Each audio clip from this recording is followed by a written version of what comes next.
একজন গৃহিণীর দিন শুরু হয় রান্নাঘর থেকেই। সকাল শেষ হতেই না হতেই শুরু হয়ে যায় ব্যস্ততা, কারো নাস্তা, কারো চা, আবার কারো দুপুরের খাবারের চিন্তা। আমার সকালটাও শুরু হয়েছে রান্না-বান্না দিয়ে। এখানে ডাল দিয়ে পটল রান্না বসিয়ে দিয়েছি, সাথে কিছু ডাল রেখে দিয়েছি, রেখে ওটা বেটে নিয়েছিলাম। তারপরে এখানে কয়েকটা পেঁয়াজু বানিয়ে নিচ্ছি, যেহেতু বেশ পরিমাণে খিদা লেগে গিয়েছে।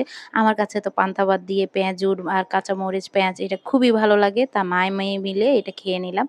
তারপরে ডালটা আমার হয়ে গিয়েছে, ডালে ভাগাত দিয়ে দিচ্ছি।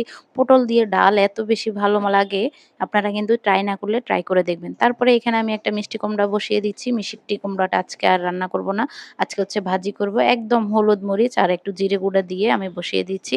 এই ভাজিটা খেতে কিন্তু খুবই মজা হয়। চিংড়ি মাছ দিলে আরো বেশি মজা হয়। চিংড়ি মাছ ছাড়াও কিন্তু মজা হয়। তারপরে এই তো ভাজিটা আমার হয়ে গিয়েছে। এটা আমি নামিয়ে নিব। তারপর আজকে কিন্তু দারুণ মজার একটা আইটেম আপনাদের সাথে শেয়ার করব। আমরা সচরাচর মাছ খাই, কিন্তু মাছের এই আইটেমটা কখনো খেয়েছেন? তাও আবার লইট্টা মাছ দিয়ে। লইট্টা মাছটা আমি ফার্স্টে ভেজে নিব। ভেজে নেওয়ার পরে একদম মচমচে করে ভেজে নিব। তারপরে ভাজা হয়ে গেলে আমি এখানে লইট্টা মাছটা একদম ভেঙে ফেলবো। একদম ভেঙে গুঁড়া করে ফেলবো, যাতে আরো ফ্রাই হয়ে যায়। একদম মচমচে করে ফেলবো। মচমচে হয়ে গেলে এখানে আমি বেশি করে কাঁচামরিচ এড করে দিব। তারপর হচ্ছে পেঁয়াজ দিয়ে দিব। দিয়ে ভালো মতো এগুলো একদম সফট হয়ে যাওয়ার জন্য অপেক্ষা করব। এই ভর্তাটা এত বেশি মজা হয়।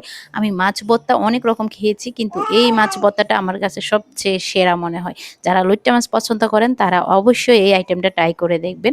রান্না করা একটা আর্ট। আপনি যত বেশি এটাতে সময় দিবেন ততই আপনি রান্নাটা শিখতে পারবেন, এবং রান্নার ধৈর্য ধরে যদি শিখতে পারেন তাহলে আপনার রান্না হয়ে যাবে খুবই মজাদার এবং সুস্বাদু। এখানে আমি বেলে মাছ ঝোল করে নিচ্ছি বাচ্চাদের জন্য আলু দিয়ে। বেলে মাছটা আমার কাছে এভাবে ঝোল করে রান্না করলে বেশি মজা লাগে। সাথে ধনেপাতা আর হচ্ছে উপর থেকে জিরা ভাজা দিয়ে দিলে এটার টেস্ট অনেক বেড়ে যায়। তো এটা ছিল আমার আজকের ব্লগ। আশা করি সবাই ভালো থাকবেন, সুস্থ থাকবেন। আল্লাহ হাফেজ। আর ভিডিওটি কেমন লেগেছে অবশ্যই কমেন্ট করে জানাবেন।